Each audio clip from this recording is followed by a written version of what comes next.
નમસ્કાર, તમે જોઈ રહ્યા છો ભારત ટાઈમ્સ ન્યૂઝ। લોકસભાની ચૂંટણી માટે ભાજપના ઉમેદવારો પસંદગીની કવાયત અંતિમ ચરણમાં છે। ગુજરાતમાં મળેલી પાર્લામેન્ટરી બોર્ડની બેઠકમાં ચર્ચા કર્યા બાદ ભાજપ પ્રદેશ પ્રમુખ સી.આર. પાટીલ તથા સંગઠન મહામંત્રી રત્નાકર પણ દિલ્હી જવા રવાના થઈ ગયા છે। જે પછી વહેલી સવારે ચૂંટણી સમિતિની બેઠક યોજાઈ હતી। આ બેઠકમાં એક લોકસભા દીઠ 3 લોકોના બનાવેલી પેનલ હાજર રહી અને ઉમેદવારોના નામ નક્કી કરવામાં આવ્યા।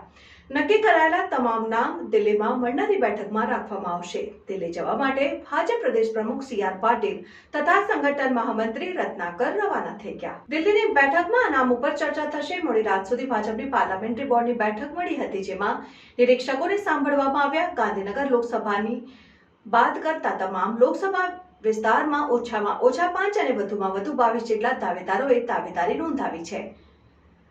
ગઈકાલની બેઠકમાં આ તમામ નામો પર ચર્ચા કરવામાં આવી હતી। આવતીકાલે રાષ્ટ્રીય ભાજપ ચૂંટણી સમિતિની દિલ્હીમાં જે બેઠક યોજાવાની છે, તેમાં આ ઉમેદવારોના નામોની ચર્ચા કરવામાં આવશે।